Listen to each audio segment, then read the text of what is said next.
In this video we will discuss about the application of Ampere's circuital law. So there are basically two applications. One is how to find out the magnetic field for a solenoid, and the other one is how to find out the magnetic field for a toroid. Okay, so let us start with the solenoid one. Now a solenoid means it is a spring-like structure, spring-like helical shaped conductor, you can say. So it is like this. Now through one end of the solenoid a current I is entering, then it is flowing through all the circles, and then the same current is coming out of it. Now we know that when current flows through a solenoid, the solenoid behaves like a bar magnet. Why it behaves like a bar magnet, that one we will discuss in the next chapter. Okay, so bar magnet means this kind of magnet. It has two poles, north pole, south pole. Just like electric dipoles, two charges separated by equal and two charges separated by small distance, the charges should be of equal magnitude but opposite in nature, that is called electric dipole. In the same way, this magnetic bar, we can call it a dipole also if it is a small one.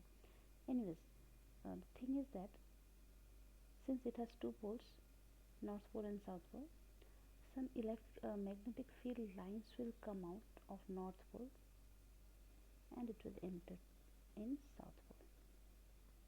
But inside the magnet, these field lines will move from south to north pole because it will complete the cycle. Okay. Now here only one line I am showing, but there will be actually a huge number of field lines. So some field lines will go like this, then it will enter in the magnets like this. Okay, now see, inside the magnets these field lines are very close to one another, but outside the magnet they have enough space to go like this, maybe more like this. So outside the magnet they are far away from each other, but inside they are very close to one another. That means the strength of magnetic field inside the magnet is more than outside. Okay, the same concept will be applied here also, because it is said that excuse me, it is said that solenoid behaves like a bar magnet. Alright, so you can see here, though there will be many number of field lines, but here only two field lines I am showing. From north pole it is going out, it is entering through south pole, and inside it will go from south to north. Suppose when current is flowing through this solenoid, this side of the solenoid becomes north pole and this side becomes south pole. Okay, now what we are supposed to calculate is the magnetic field inside the solenoid, because field lines are very close to one another inside the solenoid, but outside they are very far from one another. As a result, outside solenoid the magnetic field B is almost 0, but inside it is not. So we have to find out the magnetic field strength, that is B, inside the solenoid. So this part of the solenoid, this inside part of the solenoid, it is drawn here. This one, this is the inside part of the solenoid. Okay, this dot means current is coming out from this side, and cross means current is entering through this side. Anyways, this part is nothing but this one. Okay, then what we are supposed to do? This is the application of Ampere's circuital law, so we must use Ampere's circuital law. And if we use Ampere's circuital law, we must have a closed you can say closed loop. So here this dotted line, it is giving us a closed loop. Okay, this is an arbitrary imaginary loop that we considered to use Ampere's circuital law. Sometimes it is called Amperian loop also. Anyways, Now let us see how to use Ampere's circuit law. Okay, see here, magnetic field will be this side, right? Because see, from north pole it is coming out, no, magnetic field, then it enters through south pole. So if you consider magnetic field lines, inside part means here, it is from south to north, no, this side. So that is why field lines is like this. So this is the direction of B. Now left hand side, this is the left hand side of Ampere's circuit law. Now this closed integration means for this region, but this closed integration we can break it into four parts. Can we write AB plus BC plus CD plus DA? Ultimately it is giving us the whole loop, so that's what we have done here. A to B, B dot DL, B to C, B dot DL, C to D, B dot DL, D to A, B dot DL. Ultimately it is giving us this one. Why we have done it? See, in this region, BC, DL means the length, a small length considered on BC, maybe this much. So direction of length is like this, DL, but magnetic field is this way. Angle is 90 degree. So if angle is 90 degree, dot product means there should be cos 90. Cos 90 is how much? 0. Okay. Similarly, for CD. For CD, this part. Now see, this part is outside the solenoid. And just now I told you that outside the solenoid, since the field lines are very far from one another, the field lines, I mean the field strength B is nearly equal to 0. So if B is 0, certainly this will be 0. DA, again the same concept. DA is this side, so DL will be this side only, no? Field, magnetic field is like this. Angle is how much? 90 degree. So here also this will be 0. The reasons I have written here. For this two, B and DL are perpendicular, and for this, B is nearly 0 outside the solenoid. So for these reasons, these three things will be 0. So only we have this one. This one is for which region? AB. AB is inside the solenoid. So DL is this side, B is also this side, same direction.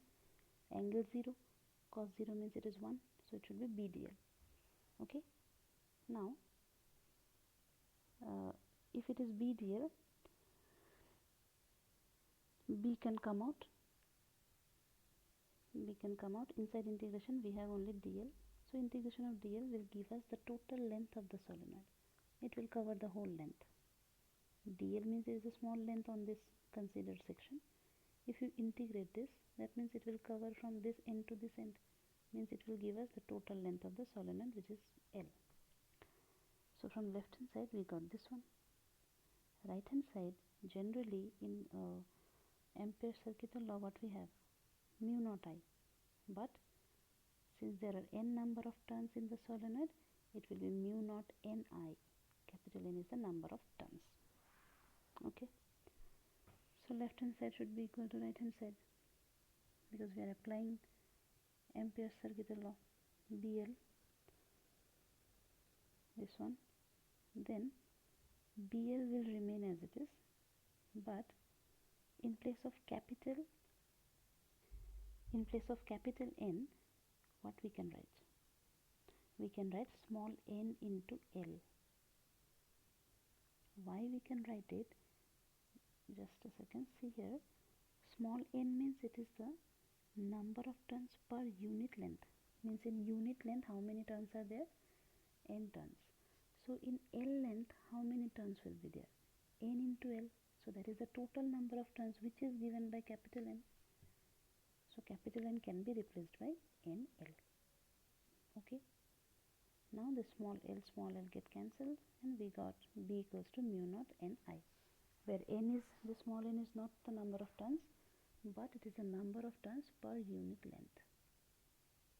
Okay. So this is the expression for magnetic field strength.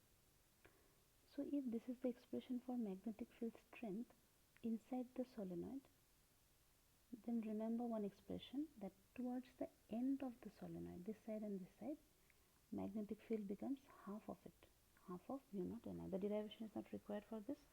You just remember this value. Sometimes it may be required also, no? Okay. Next one, that is the next application. So the next application is expression for magnetic field due to current carrying toroid. Toroid is a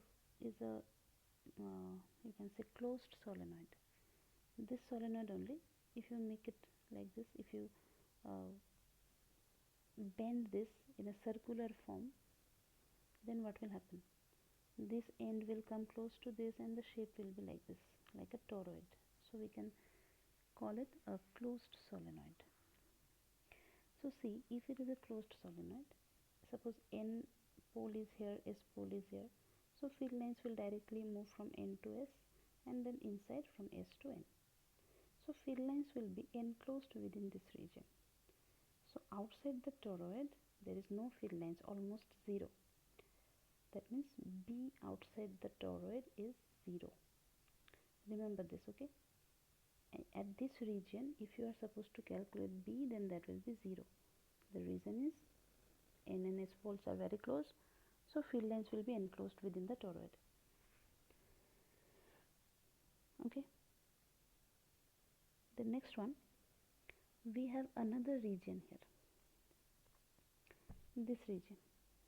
At this region also magnetic field will be 0 because we are applying Ampere's circuital law. And in Ampere's circuital law, what was that? B dot dl closed integration, that should be equal to mu naught I. Now what is this I current? Current enclosed by the you can say Amperian loop. Means suppose here inside this, if I consider any loop on which if I want to apply this law, then inside this loop whatever current is present, this current is I. But see in the figure, inside this part there is no current because current is here. Through this side it is entering, it is completing the circle like this, and then it goes out.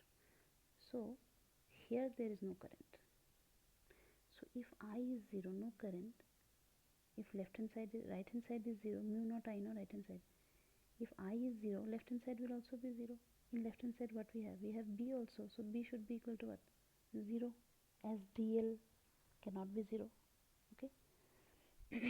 So remember that outside the toroid and inside the toroid magnetic field is 0. Here also it is 0, inside also it is 0. So we will find out a magnetic field in this region. Okay, fine. So inside the toroid means this part. I am talking about this part. Okay.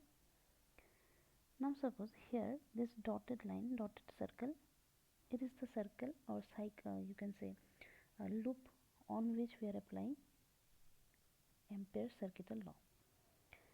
The radius of this dotted loop is r from the center, small r. So see in left hand side, V dot dl, Ampere's circuital law. B dl angle is 0 degree because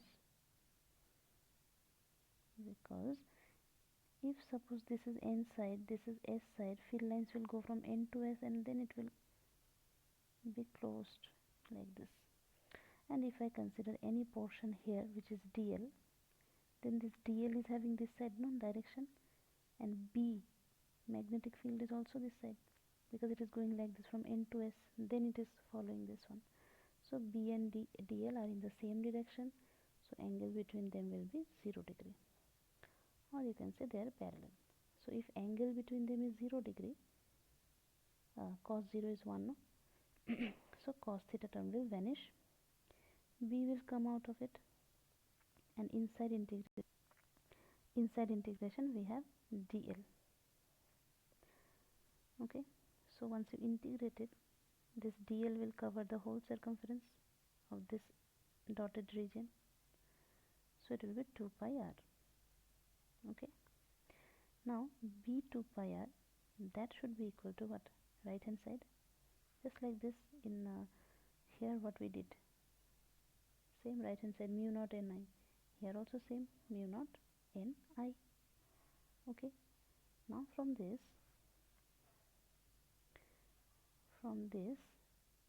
okay, just like this case, this case, what we did here, from this can we write small n is equal to capital N by L. L means what? Total length. But here the total length is nothing but the circumference, because it is circular. So in place of L, what shall we write? 2 pi r. So small n equals to capital N by 2 pi r. Okay. So here in place of capital N, so in place of capital N, what we can write? N into 2 pi r. So that's what we have done here. Okay, n into 2 pi r. So 2 pi r get cancelled, and finally we got b equals to mu naught ni. This is one equation. Or small n, and the last step, if small n is replaced by this, then we get another expression, mu naught ni by 2 pi r. Okay, so I hope these two are clear. You go through. If you find any difficulty, then you ask. Thank you.